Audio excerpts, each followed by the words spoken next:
Have you ever dreamed of stepping into a real-life fairy tale? A place where time seems to stand still. where snow-capped thatched roofs rise from misty valleys like something out of a storybook? Well, that magical place exists. And it's called Go. Today, we're embarking on a journey to this UNESCO World Heritage Site. Nestled deep in the Part of the Japanese Alps. We'll explore its unique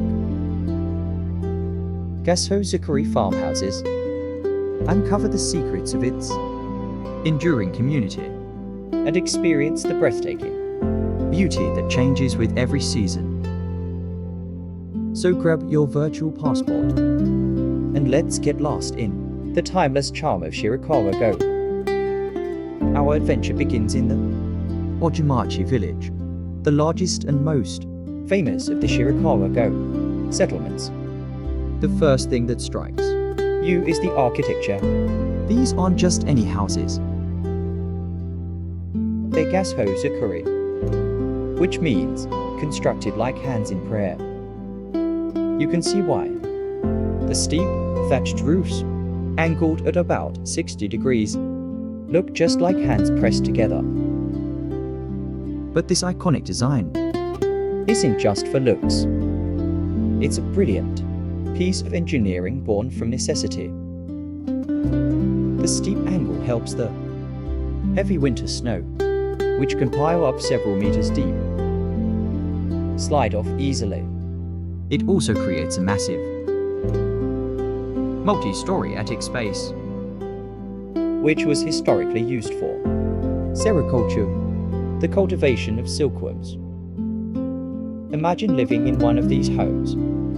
Centuries ago, the ground floor was the living space for the family, gathered around a central orrery, or sunken hearth. The fire from the orrery was the heart of the home, providing warmth, a place to cook and light, but its smoke served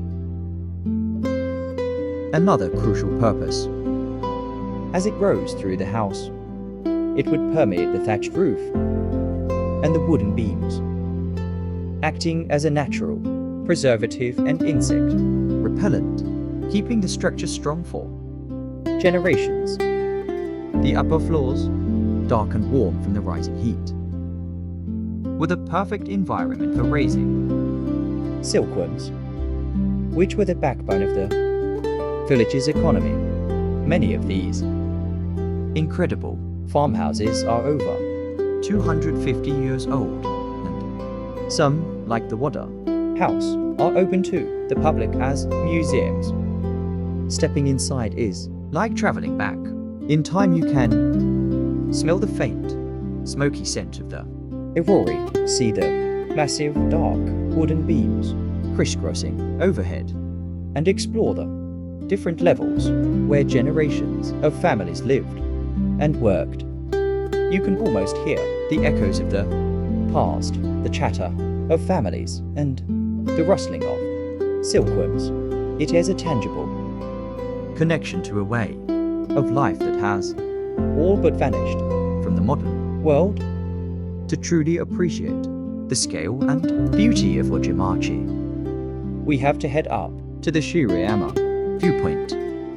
It's a short walk or a quick bus ride up the hill, and the view is absolutely worth it.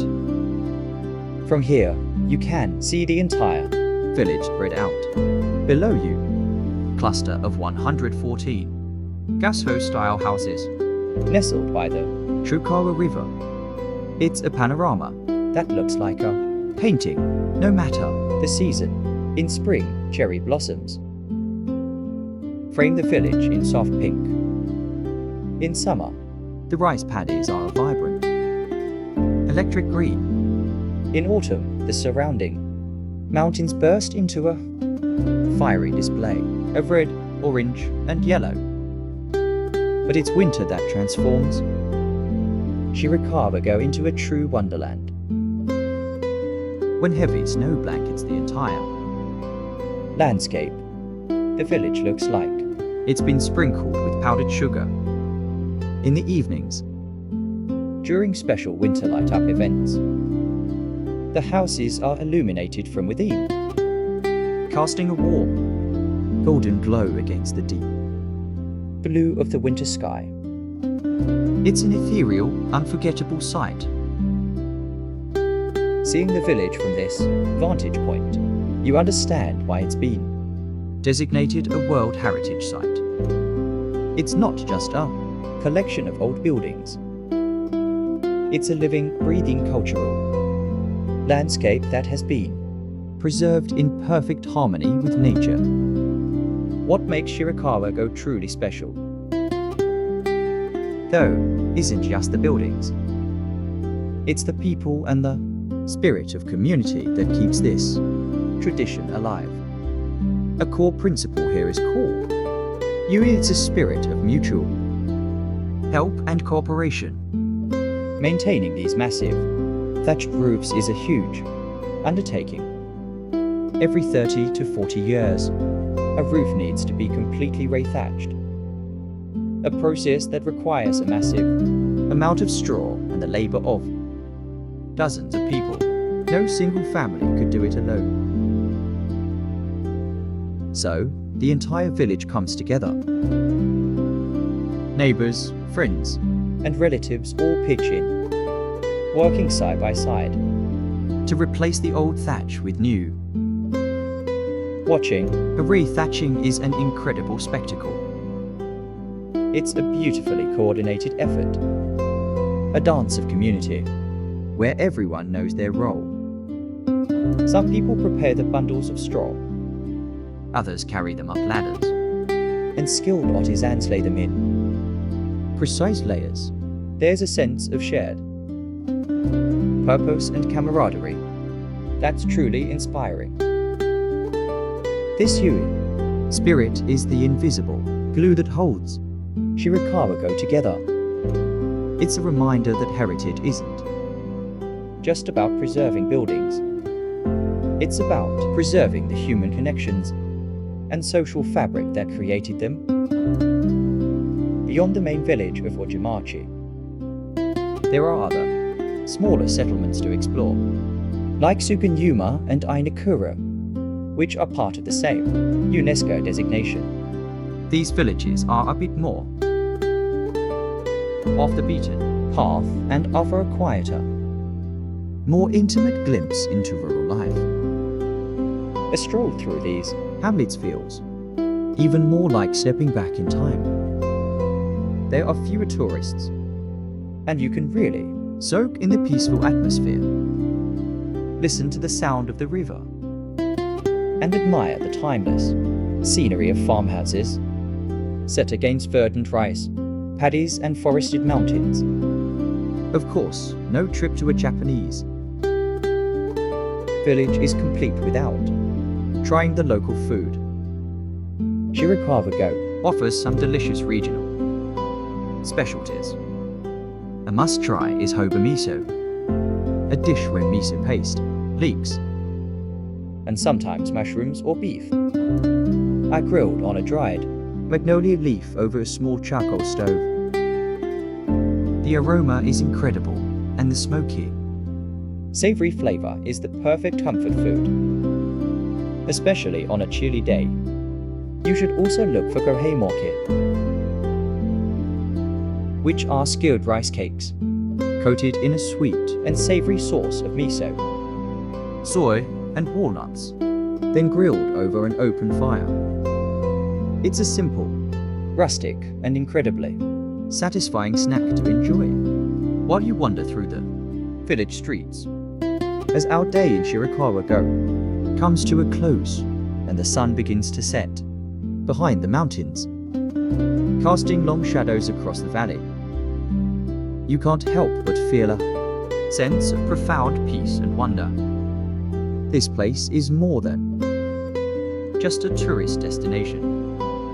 It's a testament to the resilience of tradition, the importance of community, and the enduring beauty. of a life lived in harmony with nature,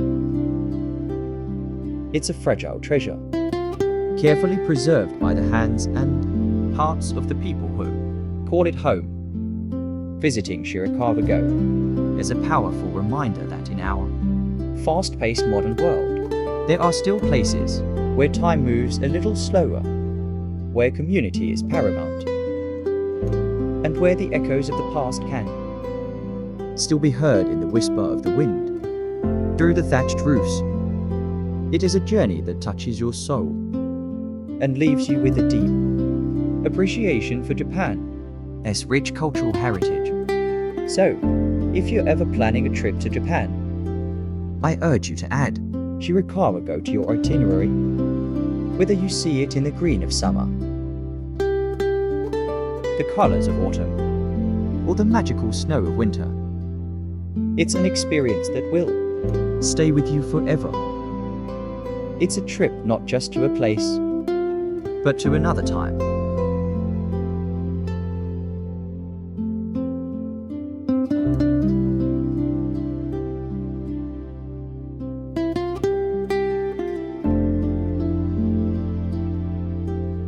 We are taking you on a journey to one of Japan's most iconic and breathtaking locations, the Arashiyama Bamboo Grove in Kyoto. Get ready to immerse yourself in a world of towering green stalks, dappled sunlight, and an atmosphere that feels truly otherworldly. If you've ever seen a picture of Japan, chances are you've seen this magical place.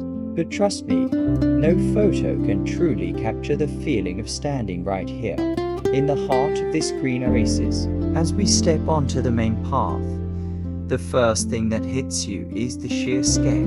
The bamboo stalks reach incredible heights, creating a dense canopy that filters the sunlight, casting these beautiful, shifting patterns on the ground. It's like walking through a natural cathedral. The air here is cooler, cleaner, and filled with a sense of tranquility that's hard to find anywhere else. You can hear the gentle rustling of the leaves and the soft creaking of the bamboo as it sways in the breeze. This isn't just a sound. It's a designated soundscape of Japan, a testament to how special this auditory experience is. Arashiyama is located on the western outskirts of Kyoto, an area that has been a favorite retreat for nobles since the Heian period over 1,000 years ago. This entire district is steeped in history and natural beauty, and the bamboo grove is its crown jewel. The main path through the grove is about 500 meters long, and it's an experience that changes with the seasons and the time of day. While it's incredibly popular, if you time your visit right, you can find moments of pure solitude. Early mornings are my absolute favorite. The first light of day piercing through the dense bamboo is a sight to behold, and you get to enjoy the grove with far fewer people. The soft morning mist often hangs in the air, adding another layer of mystery and magic to the scene. Late afternoons, as the sun begins to set, also offer a beautiful golden hour glow that makes the bamboo shine. As we walk, you'll notice smaller paths branching off from the main route. It's tempting to explore, and while some lead to private residences, others guide you to hidden gems. One of the best kept secrets is the entrance to the Okochi Sanso Villa, a stunning traditional Japanese estate that was once the home of a famous actor. The entrance fee is well worth it, as it includes a cup of matcha tea and a sweet treat, which you can enjoy while overlooking a garden that rivals the beauty of the bamboo grove itself. The views of Kyoto from the villa are simply spectacular. So, if you have the time, I highly recommend making this detour. It offers a different perspective on the area's beauty and a peaceful escape from the main path's crowds. Let's talk a little bit about the bamboo itself. This is Moto bamboo, the largest and most common type in Japan. It can grow incredibly fast, sometimes up to a meter in a single day during its peak growing season. This rapid growth is what allows the grove to maintain its dense, vibrant appearance. For centuries, bamboo has been a vital part of Japanese culture and industry. It's used for everything from construction materials and craftwork to culinary ingredients. The young bamboo shoots, or Takanoko, are a seasonal delicacy here in the spring. Walking through this forest, you really get a sense of the deep connection between the Japanese people and the natural world. It's a living, breathing symbol of strength, flexibility, and purity. Continuing our walk, the path eventually leads us towards the Tenryuji Temple, a UNESCO World Heritage Site and one of the most important Zen temples in Kyoto. The temple's garden, designed in the 14th century, is a masterpiece of landscape architecture. It uses the surrounding mountains of Arashiyama as borrowed scenery, a technique called shakukai, which makes the garden feel vast and seamlessly integrated with nature. The north gate of the temple actually opens directly into the bamboo grove, so you can easily combine a visit to both. Imagine walking from the serene, spiritual atmosphere of a Zen temple straight into the enchanting embrace of the bamboo forest. It's a transition that feels incredibly natural and profound. Beyond the temple and the grove, the Arashiyama district has so much more to offer. Just a short walk away is the famous Tokusuku Bridge, which means Moon Crossing Bridge. This beautiful wooden bridge spans the Katsura River, and the view from it, with the forested mountains in the background, is classic Kyoto. In spring, the hills are covered in cherry blossoms, and in autumn, they burst into a fiery display of red and orange leaves. You can also rent a small rowboat and paddle along the river for a different vantage point. It is a relaxing way to spend an afternoon and see the landscape that has inspired poets and artists for centuries. Don't forget to look out for the monkeys at the Iwatayama Monkey Park, located on the mountainside just across the bridge. It's a bit of a climb, but seeing the Japanese macaques up close is a fun and unforgettable experience. Now, let's talk practical tips for your visit.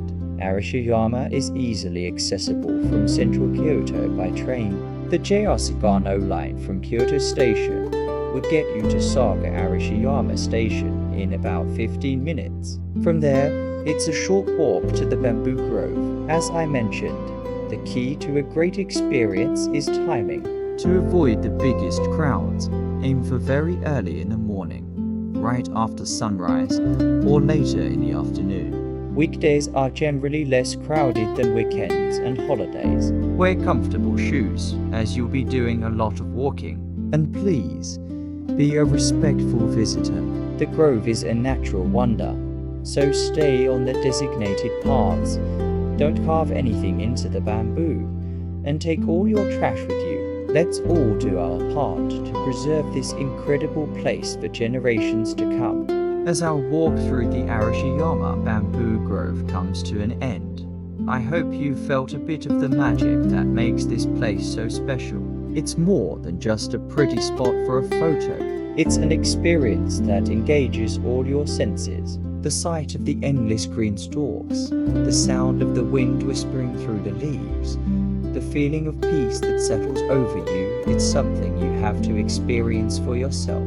It's a reminder of the simple, profound beauty that nature offers and a perfect escape from the hustle and bustle of modern life. Kyoto is a city of countless wonders, but a visit here is incomplete without a stroll through this mystical green world.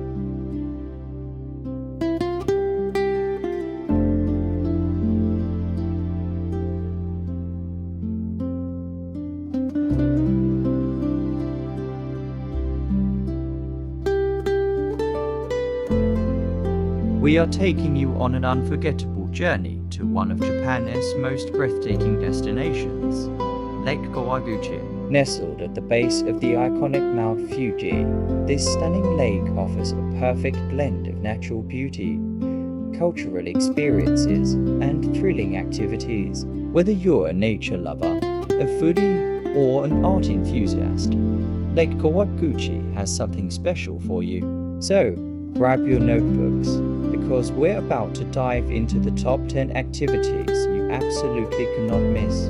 Let's get started. Kicking off our list at number 10 is renting a bicycle and cycling around the lake. The perimeter of Lake Kawaguchi Kawaguchi is about 20 kilometers, making it the perfect distance for a leisurely bike ride. The mostly flat cycling path offers jaw-dropping, unobstructed views of Mount Fuji on clear days. You can rent a bike from various shops near Kawaguchiko Station or your hotel. As you pedal along, you'll discover hidden shrines, quaint cafes, and countless photo opportunities. It is a fantastic way to explore at your own pace and truly soak in the serene atmosphere of the area. Don't forget to stop for some soft serve ice cream along the way. Coming in at number 9, we have the Kawaguchiko Music Forest Museum. Step into a fairy tale as you explore this European-themed village dedicated to automatic musical instruments. It's like a little slice of the Swiss Alps right in Japan. The museum houses an impressive collection of antique music boxes, massive organ orchestrations, and even a historic dance organ that plays lively tunes. The main hall hosts daily concerts that are simply enchanting. Strolling through the beautiful rose gardens with Mount Fuji in the background is a magical experience in itself. It's a charming and unique attraction that will delight visitors of all ages. At number 8, let's indulge our taste buds with a local delicacy. Hoto noodles. This is a must-try dish when you're in the Yamanashi region. Hoto is a hearty, miso-based soup filled with thick, flat noodle-like noodles and plenty of seasonal vegetables like pumpkin, potatoes, and carrots. It's the ultimate comfort food, especially on a chilly day. Many restaurants around the lake specialize in this dish, with some of the most famous being Hoto Fudo and Kusaku. Each restaurant has its own secret recipe, so you're always in for a delicious surprise. It's a warm, filling meal that gives you a true taste of local life. Sailing into our number 7 spot is taking a cruise on Lake Kawaguchi. What better way to appreciate the grandeur of Mount Fuji than from the middle of the lake? There are a couple of options for lake cruises. The Insolil is a beautiful pleasure boat with observation decks that offer panoramic views. The 20-minute cruise provides a relaxing and scenic tour, allowing you to capture those picture-perfect shots of Fuji reflected in the water. For a more unique experience, you can also try the amphibious Kaba bus, which drives straight from the road into the lake. It's a fun and memorable way to see the sights from both land and water. At number 6, we're ascending to new heights on the Mount Fuji panoramic ropeway. This ropeway takes you up to an observation deck on Mount Tenjo, nearly 1,100 meters above sea level. From the top, you're rewarded with a breathtaking, unobstructed panorama of Mount Fuji and the entire lake below. There's a folk tale associated with this mountain about a rabbit and a tanuki, and you'll see cute statues of them everywhere. You can ring the Tenjo bell for good luck and even enjoy a snack at the Tanuki Chaya Tea House. For the more adventurous, there are hiking trails leading back down the mountain. Halfway through our list at number 5 is the Ichiku Kubota Art Museum. This is, without a doubt, one of the most stunning museums you'll ever visit. It's dedicated to the artist Ichiku Kubota, who revived a lost 15th century dyeing technique called tsujigana. The museum showcases his life as work, a breathtaking collection of elaborate kimonos depicting seasonal landscapes and the universe. The building itself is a masterpiece, with unique Gaudi-inspired architecture, and the traditional Japanese garden outside is simply serene. Even if you're not a textile expert, the sheer beauty and dedication on display will leave you speechless. For number 4, we're stepping into a world of flowers at Oishi Park. Located on the northern shore of Lake Kawaguchi, this park is famous for its seasonal flower carpets with Mount Fuji as the perfect backdrop. In early summer, the park is blanketed in a sea of purple lavender, creating a fragrant and picturesque scene. Depending on the season, you might see tulips, cosmos, or the fiery red cochlear bushes in autumn. There's a lakeside promenade called the Flower Road that's perfect for a stroll. Uishi Park also has the Kawaguchiko Natural Living Center, where you can shop for local products and try blueberry-flavored treats. Our number 3 activity is an experience that will get your heart racing. Fujiku Highland. If you're an adrenaline junkie, this is your paradise. Known for its world record-breaking roller coasters, Fujiku Highland offers some of the most intense and thrilling rides on the planet. Coasters like Fujiyama, Dodonpa, and Ijunaika will test your limits with their incredible height, speed, and stomach-churning twists. But it's not all about thrill rides. The park also has family-friendly attractions, and themed areas, and, of course, spectacular views of Mount Fuji from the top of the Ferris wheel. It's a day of non-stop fun and excitement. Nearing the top at number 2 is the iconic Churaito Pagoda. You've probably seen this photo 1,000 times on Instagram or in travel magazines. The striking 5-storied red pagoda with Mount Fuji looming majestically in the background. It's the quintessential view of Japan. The pagoda is part of the Arakura Sengen Shrine, and to reach it, you'll need to climb about 400 steps. Trust me, the climb is absolutely worth it. The view is most famous during cherry blossom season in spring and for the vibrant foliage in autumn. But it's stunning at any time of year. Getting this shot is a rite of passage for any visitor to the Fuji Five Lakes area. And finally, our number 1 activity to experience at Lake Kawaguchi is simply waking up to a view of Mount Fuji. The ultimate experience here is staying at a ryokan, a traditional Japanese inn, with a room that overlooks the lake and the mountain. Imagine opening your curtains in the morning to see the majestic peak of Fuji, perhaps tinged with the colors of sunrise. Many ryokans also offer private onsen or hot spring baths on the balcony, allowing you to soak in the mineral-rich waters while gazing at this natural wonder. It's a moment of pure peace, beauty, and tranquility that you will cherish forever. It's the very essence of a trip to Lake Kawaguchi.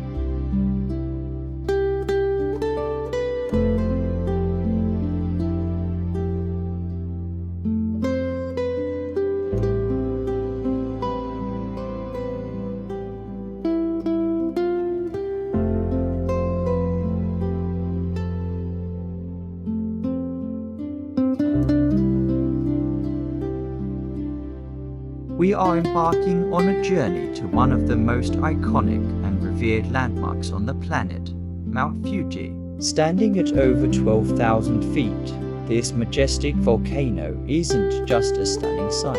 It's a place steeped in history, spirituality, and fascinating legends. So, grab your virtual hiking gear, and let's start our ascent into the mysteries of Fujisan. Our story begins with the mountain's very formation. Geologically, Mount Fuji is a relatively young volcano, built up over hundreds of thousands of years through repeated eruptions. The beautiful, symmetrical cone we see today is actually the new Fuji, which began forming around 10,000 years ago on top of older volcanoes. Its last major eruption was in 1707, known as the Hei eruption.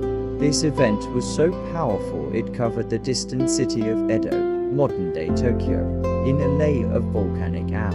For over 300 years since, Fuji has been peacefully dormant, a sleeping giant watching over Japan. But its fiery past has deeply shaped how people view it as a powerful, divine force of nature. This brings us to the spiritual heart of the mountain. Long before it became a tourist hotspot, Mount Fuji was a sacred place. Its name itself is a bit of a mystery. One theory suggests it comes from an Ainu word meaning fire, while another links it to the Japanese characters for wealth and abundance. For followers of Shinto, Japan's indigenous religion, the mountain is the home of the goddess Konohana Sakura Haim, the blossoming princess, She's the deity of volcanoes and is believed to protect the land from eruptions. Shinto shrines, like the Fujizan Onsen in Taisha, were built at its base to honor her, serving as gateways for pilgrims. For centuries, climbing Mount Fuji was a profound act of religious devotion. It wasn't about conquering the peak, but about a journey of purification. Pilgrims, often dressed in white, would chant prayers as they ascended, believing that the climb cleansed their sins and brought them closer to the divine. This tradition was especially strong among a group of ascetic practitioners called the Fuji. They saw the mountain as a living deity, a portal between the earthly and heavenly realms. They established routes, built huts, and created a culture of worship that is still visible today in the many small shrines and stone monuments you will find along the trails. But where there's reverence, there's also a touch of fear, and Mount Fuji is surrounded by its share of eerie legends. One of the most famous locations is Okigahara, the forest sprawling at its northwestern base. Known as the Sea of Trees, this dense, dark woodland grew on hardened lava from a massive eruption in the 9th century. Its unique terrain, with its moss-covered lava rock and twisting trees, creates a disorienting and silent environment. Compasses are said to be rendered useless by the magnetic iron in the volcanic rock, adding to the forest's mystique. Japanese folklore has long associated Okigahara with wairei, or ghosts. Ancient tales speak of the practice of abasute, where elderly or infirm relatives were supposedly left in remote places, like this forest, to pass away during times of famine. While the historical accuracy of this is debated, these stories have contributed to the forest's reputation as a haunted place. It's a somber, beautiful, yet undeniably melancholic part of the Mount Fuji landscape, reminding us of the deep connection between nature, life, and the stories we tell about them. If you or someone you know is going through a tough time, please remember there are resources available and people who want to help. Reaching out is a sign of strength. Let's shift back to the light and talk about Fuji's role in art and culture. You can't talk about Japanese art without mentioning Mount Fuji. It has inspired countless poems, paintings, and prints. The most famous of these is undoubtedly Katsushika Hokusai's series, 36 Views of Mount Fuji. You've all seen the Great Wave of Kanagawa, right? That iconic image with the colossal wave and the tiny boats. Look closely in the background, and there it is, the serene, unmovable peak of Mount Fuji. Hokusai depicted the mountain from various locations and in different seasons, showing its constant presence in the lives of Japanese people. Whether seen from a bustling city street or a quiet fishing village, Fuji was always there, a symbol of permanence and national identity. This symbolism goes beyond art. In Japanese culture, Mount Fuji represents many things: beauty, purity, and strength. Its perfect symmetry is seen as a model of harmony. The difficulty of climbing it symbolizes the path to enlightenment and personal growth. Reaching the summit at sunrise, a phenomenon known as Korek or divine light, is considered a particularly auspicious and moving experience. It's a moment of renewal, a feeling that you're standing on top of the world, witnessing the birth of a new day. Even today, the mountain's allure is stronger than ever. Hundreds of thousands of people, from seasoned mountaineers to first-time hikers, make the ascent every summer. The journey is tough, the air gets thin, the weather can change in an instant, and the final stretch is a steep, rocky scramble. But the sense of camaraderie among climbers is incredible. Everyone is encouraging each other, sharing snacks, and pushing towards the same goal. It transforms a personal challenge into a collective experience. When you finally reach the top and see that breathtaking panorama unfold, you understand why this mountain is so special. You feel its history, its power, and its peaceful spirit all at once. And what about the myths? One of my favorite legends is about how Mount Fuji was created. The story goes that in a single night, a great earthquake shook the land. Where there was once flat ground, a massive mountain rose into the sky, and at the same exact time, a huge depression appeared hundreds of miles away, which filled with water and became Lake Biwa, Japan's largest lake. The earth that was dug out to create the lake was piled up to form Mount Fuji. It's a beautiful folktale that poetically links two of Japan's most significant natural landmarks, illustrating a sense of cosmic balance. Another legend tells of a giant named Utara, who wanted to compare the weights of Mount Fuji and another mountain, Mount Rokko. He placed them on a giant carrying pole, but as he lifted it, the pole cracked. Mount Fuji, being heavier, fell to the ground, creating the deep dent that is now its summit crater. These kinds of stories personify the mountain, giving it a character and a history that feels both larger than life and intimately familiar. So, from its violent geological birth to its status as a spiritual center and cultural icon, Mount Fuji is so much more than just a mountain. It's a living museum, a vertical pilgrimage, and a canvas for the nation's imagination. It's a place where the earthly and the divine meet, where ancient legends coexist with modern-day adventurers. Its silent, snow-capped peak holds the stories of gods, ghosts, artists, and pilgrims. It has witnessed the history of Japan unfold at its feet and has, in turn, shaped that history in profound ways. It stands as a timeless symbol of Japan's so powerful, serene, and enduringly beautiful.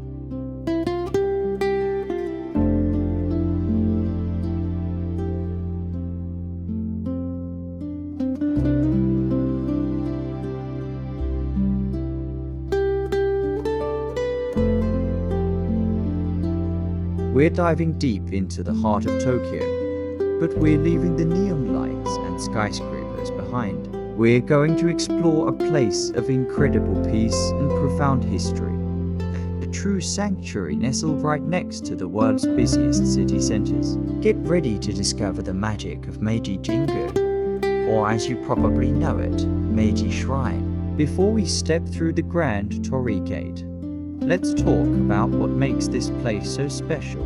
Meiji Shrine isn't just another beautiful temple. It's a living tribute to Emperor Meiji and his wife, Empress Shokan. These two figures were instrumental in transforming Japan from a feudal society into a modern nation during the late 19th and early 20th centuries. After their passing, the Japanese people wanted to commemorate their virtues and legacy. And so, this magnificent shrine was built. It was completed in 1920, making it over 100 years old. What's truly astonishing is where we are, just a short walk from the bustling Harajuku station, famous for its youth culture and fashion, and Shinjuku, with its towering skyscrapers. You find this sprawling forest, and here's a mind-blowing fact.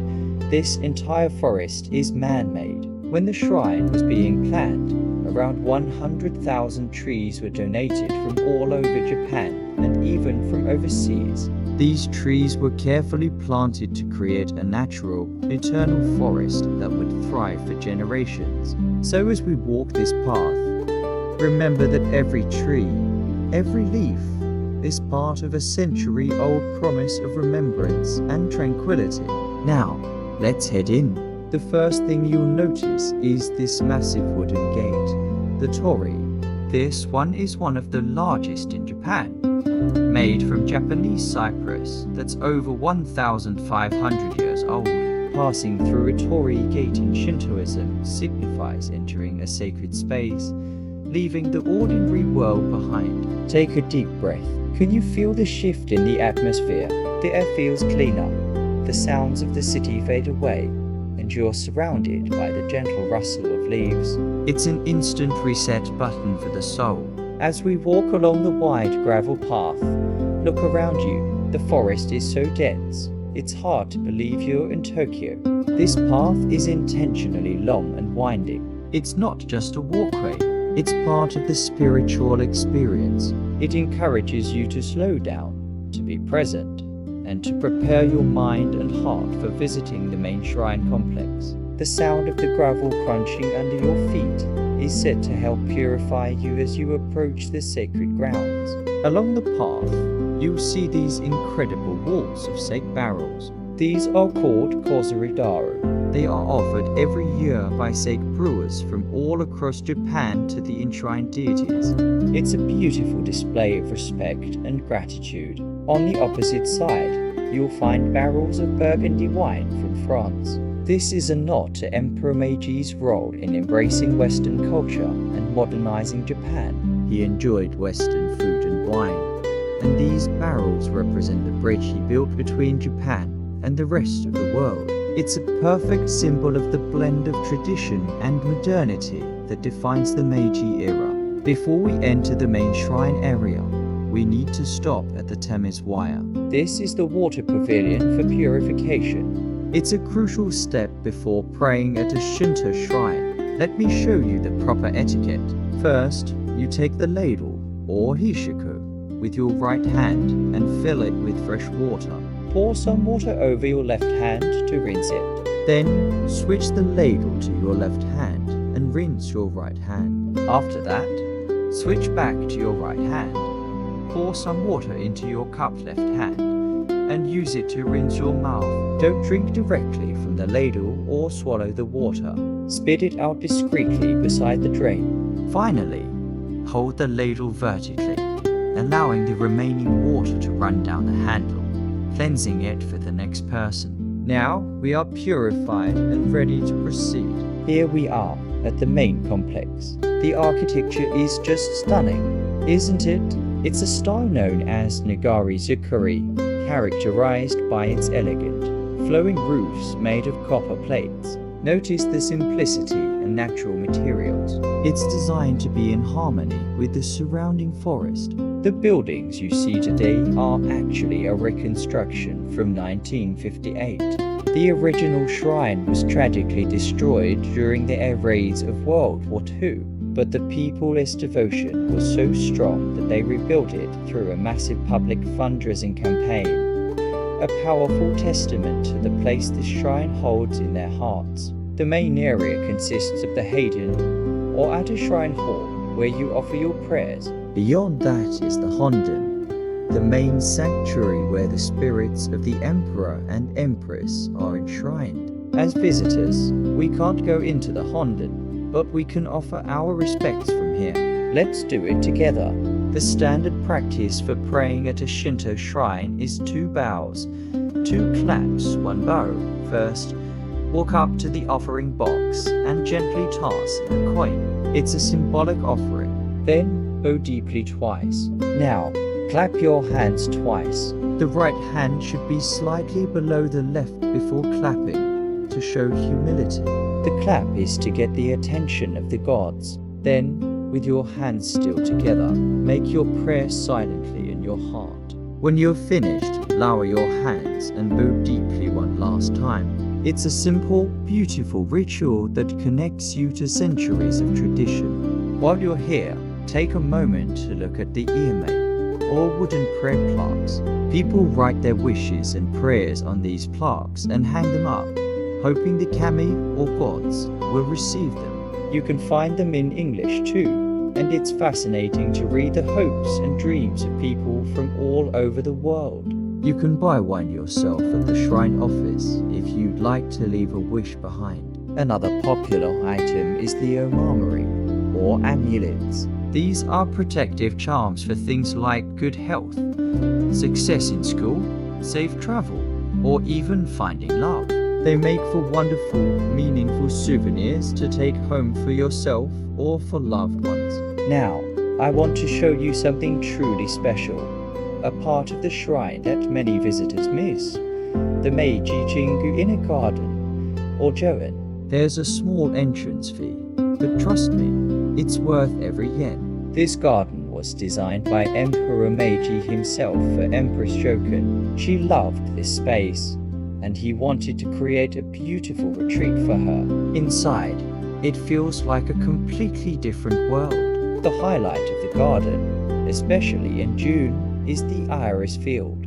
There are over 150 different varieties of iris flowers, and when they're in full bloom, it's a breathtaking sea of purple, white, and blue. Emperor Meiji had this field cultivated specifically for the emperors, who loved to see the irises. As we wander through the garden, you'll find the Kiyomis well. This well is named after a 16th century military commander who is said to have dug it. It's now considered a power spot, a place of strong spiritual energy. The water is incredibly pure and is said to bring good fortune. Many people come here to touch the water or take a photo, hoping to absorb some of its positive energy.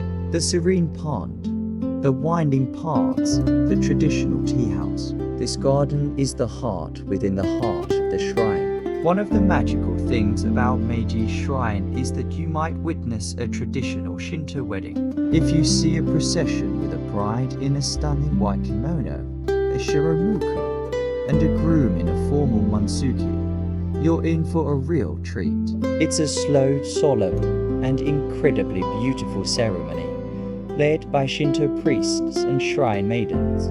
It's a powerful reminder that this isn't just a tourist spot. It's an active place of worship and a central part of community life. Remember to be respectful, keep your distance, and take photos discreetly. Before we wrap up our visit, let's talk about timing. The shrine opens at sunrise and closes at sunset, so the hours change depending on the season. I highly recommend coming early in the morning. The light is soft, the air is crisp, and you share the space with fewer people, making the experience even more serene. Also, try to visit on a weekday if you can, as weekends can get quite crowded. Meiji Shrine is more than just a place. It's an experience. It's a journey into Japan's history, a deep dive into Shinto traditions, and a personal moment of peace in one of the world's most dynamic cities. It teaches you that even in a bustling metropolis, you can find a sanctuary for quiet reflection. It shows how nature and spirituality are woven into the fabric of Japanese culture. Whether you're a history buff, a nature lover, or simply a traveler seeking a moment of calm, Meiji Shrine has something to offer. It's a place that stays with you long after you've left its sacred grounds.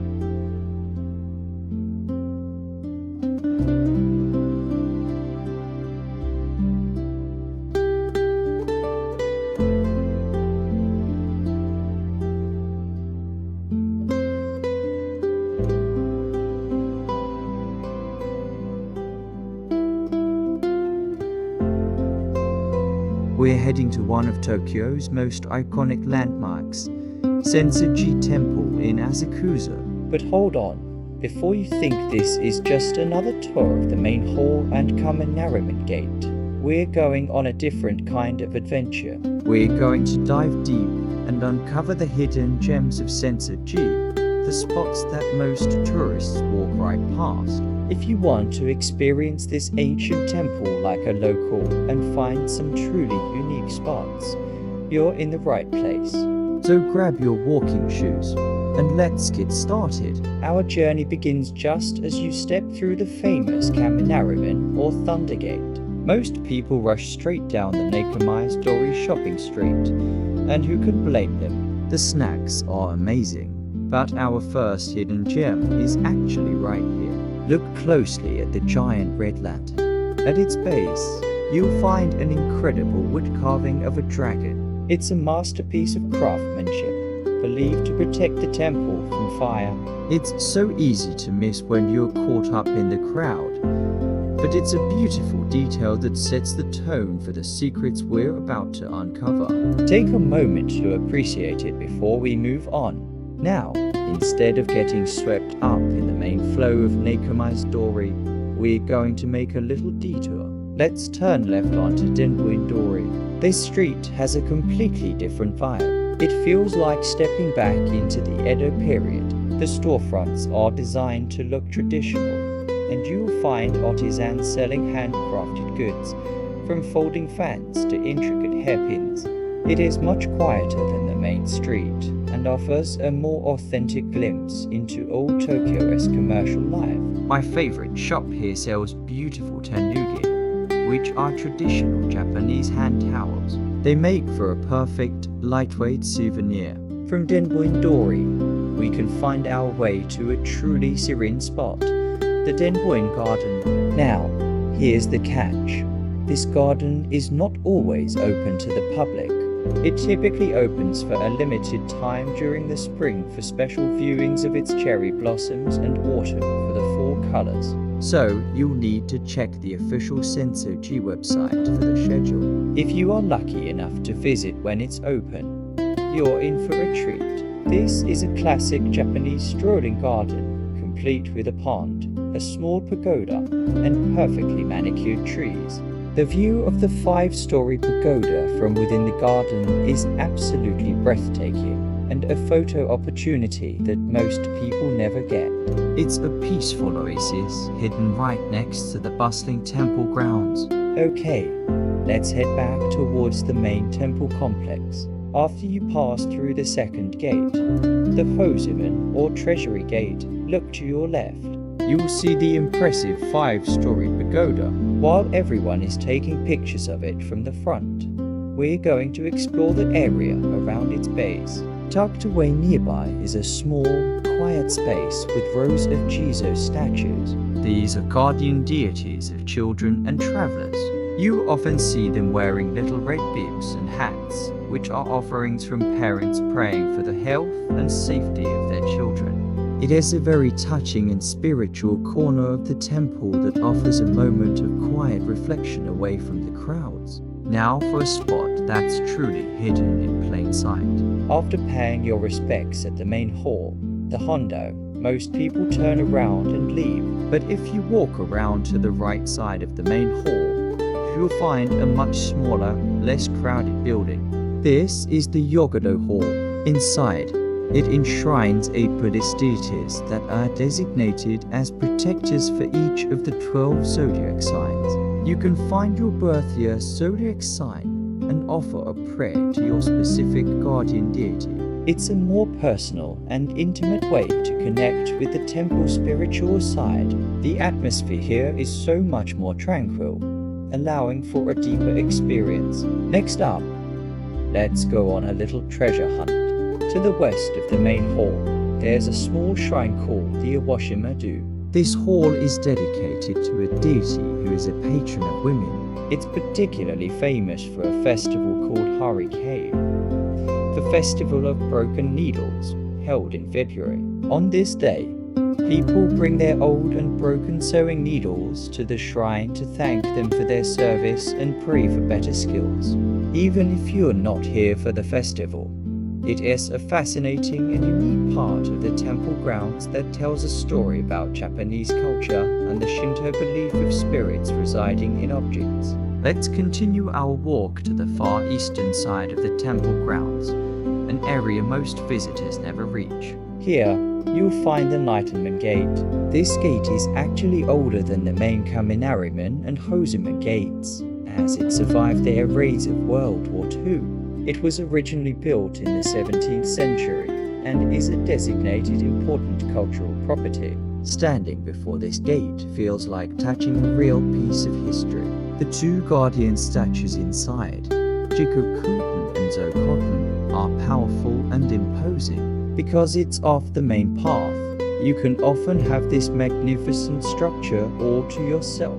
Just behind the Enlightenment Gate is another hidden gem, the Asakusa Shrine. Many people didn't realize that there is a separate Shinto shrine located right on the grounds of the Buddhist Sensoji Temple. This is a perfect example of the syncretism of Buddhism and Shinto in Japan. The Asakusa Shrine honors the 3 men who founded Sensoji. It hosts one of Tokyo's biggest festivals, the Sanja Matsuri in May. The architecture is beautiful, with intricate carvings and a more subdued, earthy feel compared to the vibrant red of the temple. It's a peaceful place to understand the intertwined history of Japan's two major religions. As we start to circle back, I want to show you one last secret spot, and it involves food. We all know Nakomai's Dori is great for snacks, but it can be really crowded. If you explore the smaller side streets branching of the main path, you will find hidden food stalls and tiny restaurants that have been serving locals for decades. Look for a shop selling ojumanju, which are deep-fried manju buns with sweet red bean paste inside. Find a quiet one of the beaten path, and it'll taste even better. Or look for a small senbei shop where they are grilling the rice crackers right in front of you. Following your nose down these alleys is the best way to find a delicious, authentic treat. And there you have it, a tour of Sensoji that goes way beyond the postcard pictures. We've seen hidden carvings, explored Edo period streets, found a secret garden, connected with guardian deities, and uncovered centuries of history that most visitors miss. Sensoji is so much more than just a crowded tourist spot. It's a living, breathing place of history, spirituality, and culture, with countless stories hidden in its quiet corners. So next time you're in Asakusa, I challenge you to look beyond the obvious and do some exploring of your own. You never know what you might find.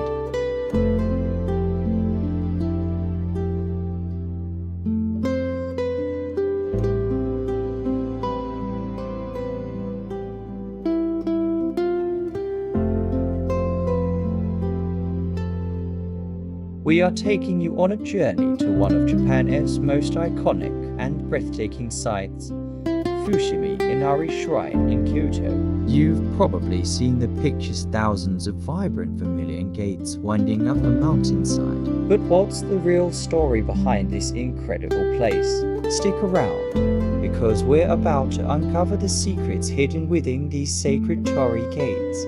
Fushimi Inari Shrine is the head shrine for Inari, the Shinto god of rice, sake, and prosperity. For centuries, merchants and business owners have come here to pray for success. And this is where the famous torii gates come in. Each one of these gates is a donation. When a person or a company has a wish granted or experiences good fortune after praying here, they donate a torii gate as a sign of gratitude. It's a tradition that started way back in the Edo period and continues to this day.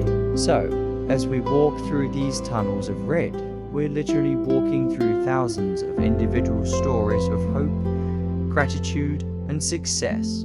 It's an incredibly powerful feeling. If you look closely at the back of each gate, you'll see inscriptions. These are the names of the donors and the date of the donation, all written in black Japanese characters.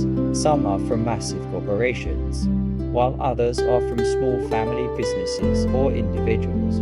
It's a fascinating visual record of faith and commerce intertwining over hundreds of years. The path of torii gates, known as the Senbun Torii, or 1000 torii, is just the beginning. The entire trail is about 4 kilometers long and takes about 2 to 3 hours to hike to the summit of Mount Inari and back.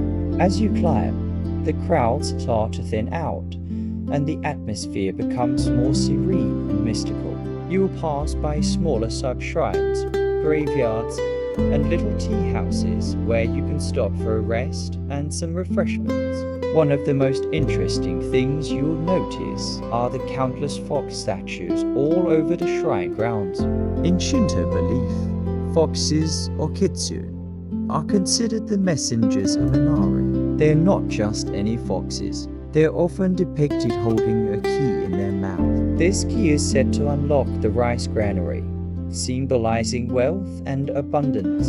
You'll see them in all shapes and sizes, some looking fierce, others almost playful, but all are revered as sacred guardians of the shrine.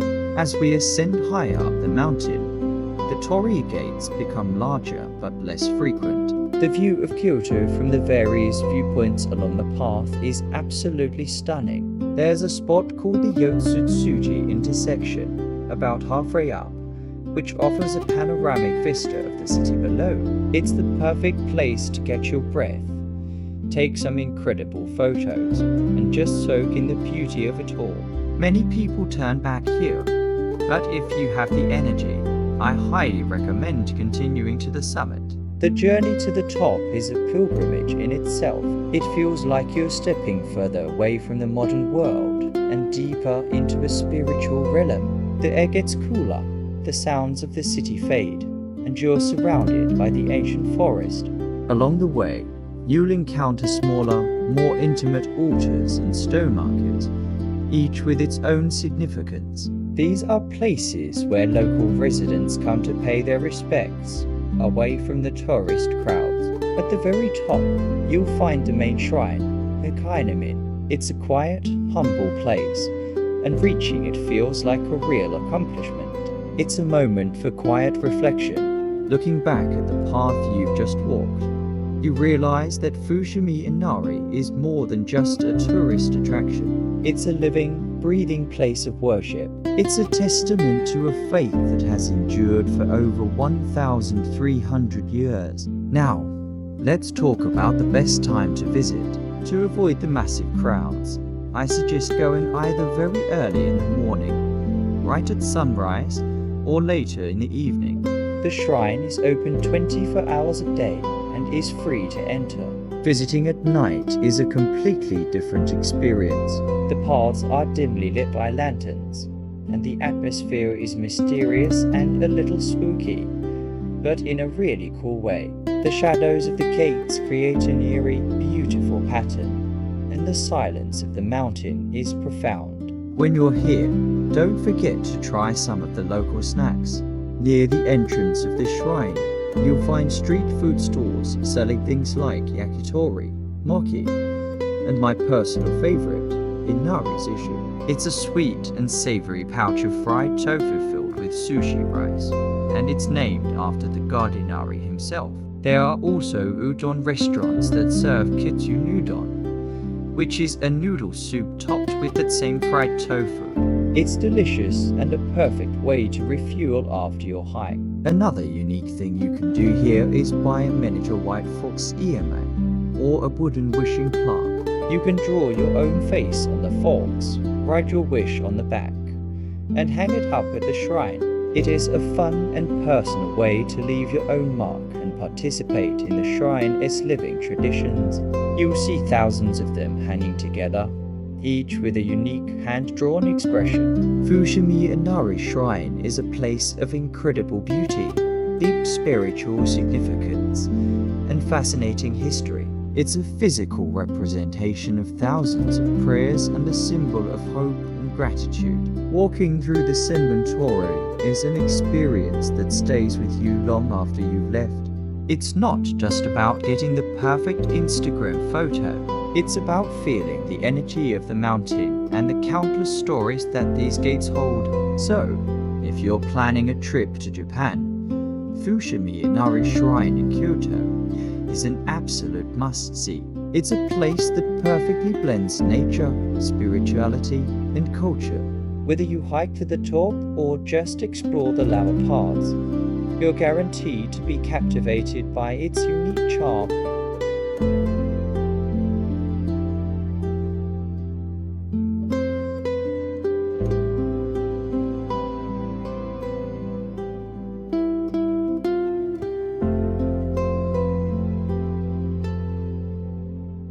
We're journeying to the heart of Kyoto, Japan, to uncover the serene beauty of a place that often gets overshadowed by its golden counterpart. We're talking about Ginkakuji, the legendary silver pavilion. But here's a little secret to start us off. Despite its name, it was never actually covered in silver. So, what's the real story behind this understated masterpiece? Stick with me as we wander through its tranquil gardens, explore its Zen architecture, and unravel the history that makes Ginkakuji one of Kyoto's most profound cultural treasures. Our story begins in the 15th century, during a period of immense cultural flourishing known as the Higashiyama period. The man behind Kinkakuji was Ashikaga Yoshimasa, the 8th shogun of the Muromachi shogunate. Yoshimasa was a complex figure. He was a ruler during a time of great civil unrest, the Nin War, which devastated Kyoto. Yet, amidst the chaos of war and politics, his true passion lay in the arts. He dreamed of creating a peaceful retreat, a sanctuary where he could escape the burdens of his office and dedicate himself to aesthetic pursuits like the tea ceremony, flower arrangement, and poetry. Inspired by his grandfather's creation, Kinkakuji, the famous golden pavilion, Yoshimasa envisioned a similar villa on the eastern hills of Kyoto. Construction began in 1482, and he intended to coat the main pavilion in silver leaf to mirror the gold of Kinkakuji. However, due to the ongoing war, financial troubles, and other delays, this plan was never realized. Yoshimasa passed away before the silver could be applied, and the building was left with its beautiful, unadorned dark lacquer finish. After his death, the villa was converted into a Zen temple, which is the Kinkakuji we know and love today. And honestly, this unfinished state is what gives the temple its unique charm. It embodies the Zen aesthetic of wabi-sabi, finding beauty in imperfection, simplicity, and transience. It's a powerful reminder that sometimes the most beautiful things are those that are simple, natural, and authentic. As we step through the main gate and walk along the long, camellia-lined hedge, the noise of the city seems to melt away. This entrance path is designed to cleanse the mind, preparing you for the tranquility that lies within. The first thing you'll see isn't the pavilion itself, but something just as iconic, the magnificent sand garden. This isn't just any sand garden. It's a work of art. The massive, perfectly sculpted cone of sand is called a Kojisadai, or moon-viewing platform. It's said to symbolize Mount Fuji, and on moonlit nights, it's designed to reflect the moon's soft glow. Next to it, the raked white sand sea, known as the Ginshidan or Silver Sand Sea, is meticulously maintained by the temple monks. The patterns are meant to represent waves, and the entire scene is designed for contemplation. It's a dry landscape garden, or karisansu, that invites you to quiet your mind and simply observe. The precision and scale of this garden are truly breathtaking. It's a testament to the discipline and artistic vision of Zen Buddhism. Now, let's turn our attention to the main event, the Kananden, or the Silver Pavilion itself. It's a two-story structure with a distinct architectural style. The first floor is built in a domestic style called shoinzukuri, which you can see in features like the sliding doors and tatami mat rooms. This was Yoshimitsu's living space. The second floor, however, is built in the style of a classic Chinese Zen hall, with its distinctive bell-shaped windows. It houses a statue of Kannon, the Bodhisattva of mercy. The combination of these two styles is a hallmark of the Higashiyama culture. The dark, weathered wood stands in beautiful contrast to the lush greenery surrounding it, and its reflection shimmers in the pond below. Instead of the dazzling opulence of Kinkakuji, Kinkakuji offers a quiet, dignified elegance. It doesn't shout for your attention, it whispers. It invites you to appreciate the subtle beauty of its form and the natural materials from which it is made. It's a masterclass in understated design. But Kinkakuji is more than just the pavilion and the sand garden. The temple grounds are home to a spectacular musk garden that feels like something out of a fairy tale. A path winds its way up the hillside behind the pavilion, taking you through a magical landscape carpeted in dozens of varieties of moss. The light filters through the tall maple and cedar trees, creating a dappled, ethereal glow. As you follow the circular path, you'll cross charming little streams and stone bridges.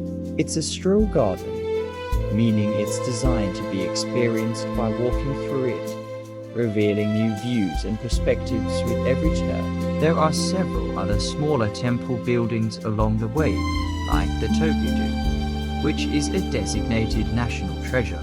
This building is considered one of the earliest examples of Shoin-zukuri architecture and contains a small 4.5 tatami mat tea room, which is said to be the prototype for all future tea ceremony rooms in Japan. As we climb higher up the path, we reach a viewpoint that offers a fantastic panoramic view of the entire temple complex and the city of Kyoto beyond. From here, you can truly appreciate the genius of the garden's layout. You can see how the pavilion, the pond, the sand garden, and the surrounding hills all come together in perfect harmony. This is the essence of Japanese garden design, the careful blending of man-made structures with the natural landscape to create a unified, picturesque scene. It's a moment of pure peace, a chance to pause and soak in the beauty that Yoshimasa created over 5 centuries ago. It's easy to imagine him standing right here, looking out over his creation, finding solace from the turbulent world outside. The influence of Ginkaku-ji and the Higashiyama culture it represents cannot be overstated. This was the birthplace of many traditions that are now considered quintessentially Japanese. The tea ceremony, flower arranging ikebana, no drama, and Japanese garden design were all refined and popularized here under Yoshimasa's patronage. The aesthetic principles developed at Ginkaku-ji simplicity, subtlety, and an appreciation for the imperfect have shaped Japanese art and culture for centuries. So when you visit Ginkaku-ji, you're not just looking at old buildings and a pretty garden. You're stepping into the cradle of Japanese aesthetics. You're witnessing the physical manifestation of a philosophy that finds profound beauty in the quiet, the simple, and the natural. It's a powerful lesson in a world that often values the loud, the flashy, and the new. So, is Ginkaku-ji worth visiting? Absolutely. While Ginkaku-ji dazzles with its golden brilliance, Ginkaku-ji captivates with its quiet spirit. It offers a different, perhaps more intimate, experience of Kyoto. It's a place for reflection, for contemplation, and for appreciating the subtle art of Zen. My advice is to visit early in the morning to avoid the crowds and truly experience the tranquility of the gardens. As you walk the paths, take your time. Notice the details, the texture of the moss, the sound of the stream, the reflection of the pavilion in the water. Let the spirit of wabi-sabi sink in. In our fast-paced world, a visit to Ginkaku-ji is a much-needed reminder to slow down and find beauty in the imperfections of life.